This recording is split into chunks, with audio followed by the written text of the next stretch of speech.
Film ini mengisahkan tentang kehidupan Arum, seorang anak 16 tahun yang mengidap penyakit sangat langka, yaitu penyakit progeria syndrome. Penyakit itu membuatnya terlihat sangat tua seperti seorang kakek berusia 80 tahun. Nah, sekarang langsung kita masuk aja ke dalam alur cerita filmnya. Film ini dimulai saat seseorang yang lagi main komputer. Dia adalah Arum, remaja 16 tahun yang mengidap penyakit langka yaitu progeria syndrome. Penyakit ini membuat Arum jauh terlihat lebih tua dibandingkan dengan anak seusianya. Wajah dan kesehatannya tampak seperti seorang pria 80 tahun. Gak cuma mempengaruhi fisik Arum, penyakit ini juga mempengaruhi kesehatannya sehingga ia harus mengkonsumsi banyak obat-obatan dan dirawat di rumah sepanjang hari. Setiap harinya Arum menghabiskan waktu belajar dan menulis di rumah. Saat itu ia menuliskan bagaimana ia terlahir ke dunia. Ia terlahir saat kedua orang tuanya masih sangat muda, yaitu 17 tahun. Ibunya bernama Mira dan ayahnya merupakan mantan atlet taekwondo bernama Daesu.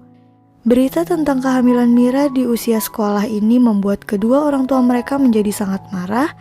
Bahkan Daesu memutuskan untuk pergi dari rumah selamanya. Untuk membantu pengobatan Arum, salah satu stasiun TV mengundang mereka untuk tampil di salah satu acara. Acara TV ini memang mengundang orang-orang yang mempunyai kisah-kisah kehidupan yang sangat menginspirasi.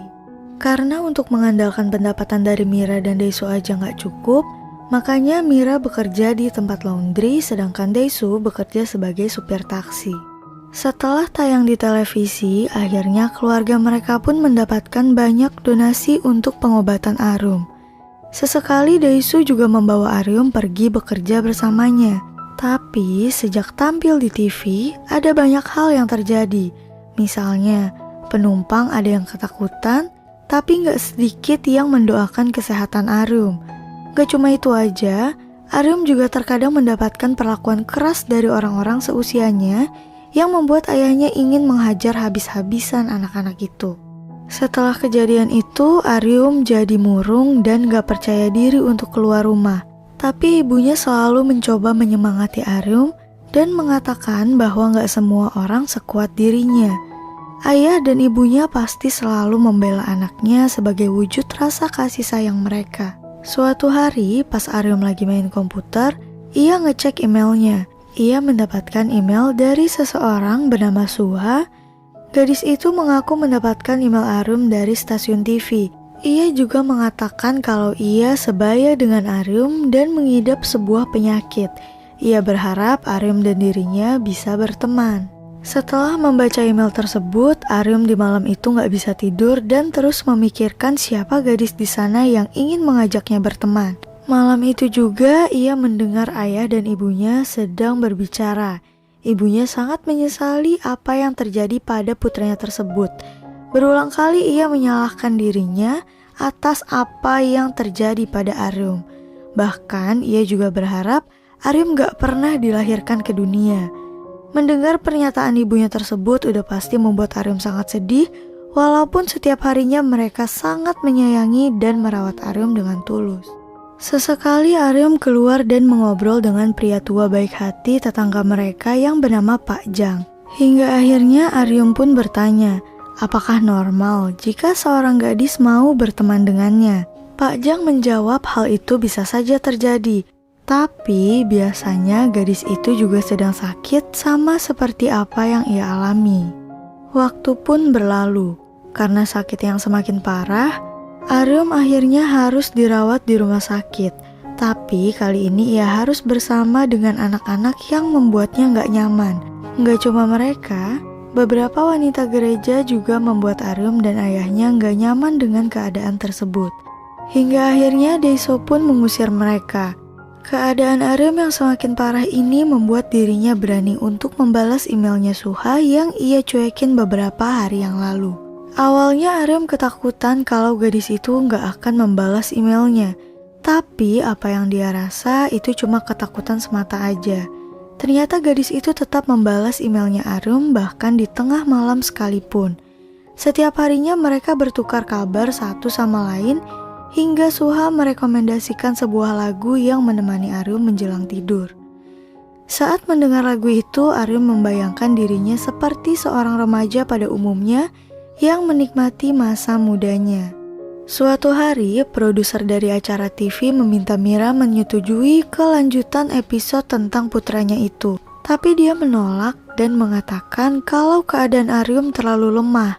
Aryum yang mendengar hal itu mengatakan kalau ia nggak keberatan untuk melanjutkannya karena ia merasa bahwa dirinya harus membantu kedua orang tuanya demi biaya pengobatan.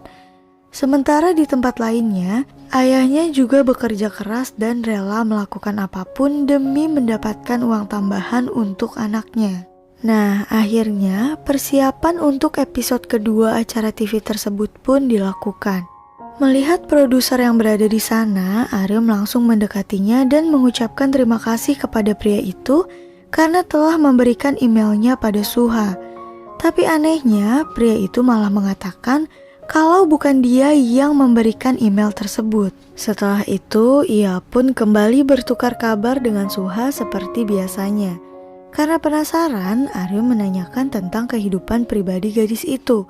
Suha mengatakan kalau ibunya telah meninggal karena mengidap penyakit infeksi sumsum tulang belakang.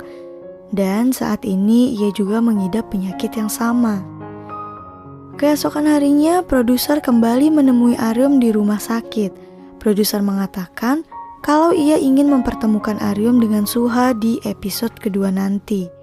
Awalnya Aryum menolak karena ia sudah berjanji untuk merahasiakan Suha. Tapi produser itu tetap meminta bantuan Aryum. Keesokan harinya syuting episode kedua pun dilakukan. Tapi karena ada suatu masalah pada Aryum, dia nggak bisa melakukan syuting tersebut dengan baik. Akhirnya syuting itu nggak bisa dilanjutkan. Setelah itu Aryum kembali ke rumah sakit dan bermain dengan tabletnya. Gak lama setelah itu dokter datang dan merampas tab tersebut. Ia meminta Aryum untuk menghindari barang-barang yang membuat penglihatannya semakin berkurang. Karena penglihatannya yang semakin berkurang, ia takut suatu saat nanti ia nggak bisa melihat Suha. Akhirnya di malam itu ia memberanikan diri untuk meminta fotonya Suha. Ia pun menyetujui hal tersebut. Dan si Suha ini langsung ngirimin foto tangannya yang terlihat sangat cantik. Melihat foto ini, Aryum kembali berhayal bahwa ia sedang bersama Suha di suatu tempat. Namun, sejak saat itu Suha nggak pernah lagi mengirimkan emailnya pada Aryum yang membuat Aryum menunggu balasannya dari hari ke hari. Semakin lama keadaan Aryum pun semakin memburuk yang membuat dokter memberinya obat dengan dosis tinggi. Mendengar hal tersebut, Aryum yang sudah putus asa pun menanyakan kapan ia akan mati. Hal ini tentu saja membuat ibunya kaget. Karena penasaran, akhirnya dokter itu pun mengatakan kalau sisa usianya hanya sekitar 1 atau 2 bulan lagi. Pada suatu hari tanpa diduga, Aryum mendengar produser kembali menemui Mira dan mengatakan suatu hal. Ternyata selama ini seorang sutradara film telah melakukan hal di luar dugaan. Sosok Suha yang selama ini mengirim email padanya adalah sosok fiksi karangan sutradara tersebut. Tentu saja produser dan Mira sangat kaget setelah mengetahui hal itu. Sutradara itu ternyata sengaja melakukannya demi kebutuhan filmnya. Akhirnya Mira memaksakan produser itu untuk menuntut sutradara film tersebut, namun sayangnya hal ini nggak bisa dilakukan. Dan Aryum yang mendengar hal ini merasa sakit hati dan dia nggak nyangka kalau ia dipermainkan seperti ini. Sejak saat itu Aryum pun berubah. Ia jadi nggak mau makan, main tab terus. Ia juga nggak mau mendengar perkataan ayahnya yang membuat ayahnya sangat marah padanya. Aryum pun melampiaskan kemarahannya tersebut dan mengatakan hanya ini yang bisa ia lakukan. Karena selama ini ia juga gak pernah durhaka sama kedua orang tuanya. Bahkan ia juga mengatakan ke mereka kalau ia tidak ingin hidup lebih lama lagi. Mendengar hal itu membuat ayah dan ibunya terlihat sangat sedih. Setelah semuanya membaik, Aryum pun mempunyai permintaan pada ayahnya. kalau ia ingin melihat bintang jatuh. Tanpa berlama-lama, akhirnya ayahnya membawa Aryum ke sebuah taman dan terbaring di atas rumput. Akhirnya di sana mereka bisa melihat bintang-bintang di langit. Tapi sebelumnya, ternyata Aryum menulis surat terakhir pada Suha dan mengatakan selamat tinggal untuknya. Di malam itu, Aryum mengatakan kalau ia sangat bersyukur mempunyai ayah seperti ayahnya. Dan gak lama kemudian, sesaat setelah bintang jatuh, tanpa diduga penglihatan Aryum menghilang dan ia sama sekali gak bisa melihat apa-apa. Daeseo yang panik, ia segera membawa putranya itu ke rumah sakit. Ternyata hal ini disebabkan oleh trauma psikologis yang terjadi secara tiba-tiba. Setelah ayahnya mengetahui penyebabnya adalah karena kasus email yang dikirimkan gadis yang bernama Suha itu, ayahnya gak terima kalau putranya menjadi bahan percobaan. Ayahnya yang sakit hati pun akhirnya segera mencari sutradara film tersebut dan berniat menghajarnya. Tapi karena kondisinya yang tidak memungkinkan, membuat Daeseo jadi kasihan padanya.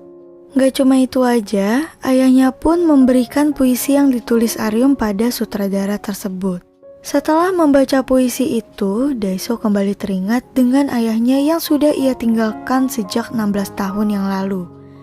Tanpa berlama-lama, akhirnya Daeseo kembali ke rumah untuk menemui ayahnya. Sesampainya di sana, ia melihat ayahnya yang semakin tua. Sebagai seorang ayah, pastinya ayahnya Daeseo ini sangat memahami apa yang dirasakan putranya itu. Satu hal yang baru ia ketahui, ternyata ayahnya tidak benar-benar membencinya, dan ia telah menyumbangkan 10 juta won untuk pengobatan cucunya. Daeseo pun langsung sedih dan meminta maaf atas kesalahannya selama ini kepada ayahnya. Sebelum pulang, ayahnya Daeseo memberikan topi yang ia rajut sendiri untuk cucunya itu. Waktu pun terus berlalu. Sekarang keadaannya Aryum semakin memburuk dan hanya bisa terbaring di rumah sakit. Saat itu Natal pun tiba dan Daeseo ingin memberikannya hadiah apa saja yang diinginkan putranya tersebut. Dibandingkan dengan hadiah, Aryum hanya menginginkan 2 hal, yaitu ia ingin mendengar lonceng di malam tahun baru dan mencetak file yang ia tulis selama ini. Ia meminta ayahnya untuk berjanji untuk tidak membaca file tersebut. Tapi apa boleh buat, ayahnya udah terlanjur membacanya dan menangis setelah membaca tulisan anaknya tentang dirinya itu. Keesokan harinya untuk menghibur putranya, Daeseo berpura-pura mendapatkan email dari Suha.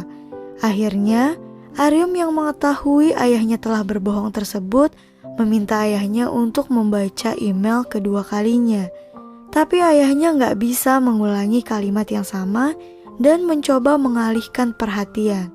Gak lama setelah ayahnya kembali, Aryum pun kembali mengingatkan ayahnya betapa ia sangat beruntung mempunyai orang tua seperti mereka. Awalnya ia mengira akan dibiarkan sendirian dengan kondisi seperti itu. Tapi kedua orang tuanya sama sekali gak pernah meninggalkannya dalam keadaan apapun. Mereka tulus merawatnya sejak kecil dan di saat teman-teman sebaya mereka menikmati masa muda mereka, sedangkan Daeseo dan Mira harus bekerja keras demi anak mereka. Mendengar hal itu, Daeseo menangis untuk yang kesekian kalinya. Setelah apa yang sudah terjadi, Daeseo meminta izin pada dokter untuk membawa putranya keluar untuk mendengar bunyi lonceng di malam tahun baru. Awalnya sang dokter menolak karena hal tersebut akan membahayakan kesehatan Aryum. Namun setelah berdiskusi, akhirnya dokter pun mengizinkan mereka pergi. Di perjalanan, Aryum tertidur di pangkuan ibunya. Kemudian ia pun memberikan hadiah pada ibunya tersebut. Ia memberikan file yang telah dicetak dan meminta ibunya untuk membacakannya. File tersebut menceritakan kisah ayah dan ibunya di masa remaja mereka. Pada saat ibunya membacakan tulisan tersebut, perlahan mata Aryum menutup dan pada saat yang sama, ia mengatakan di dalam hatinya, "Ayah, ibu, aku akan merindukan kalian." Setelah membaca semuanya, barulah ibunya sadar kalau Aryum sudah meninggal dunia. Di tengah kemacetan tahun baru, dan pada saat lonceng berbunyi, Aryum pun telah pergi untuk selamanya. Dan film pun selesai. Mohon maaf apabila ada kekurangan dalam video ini. Terima kasih.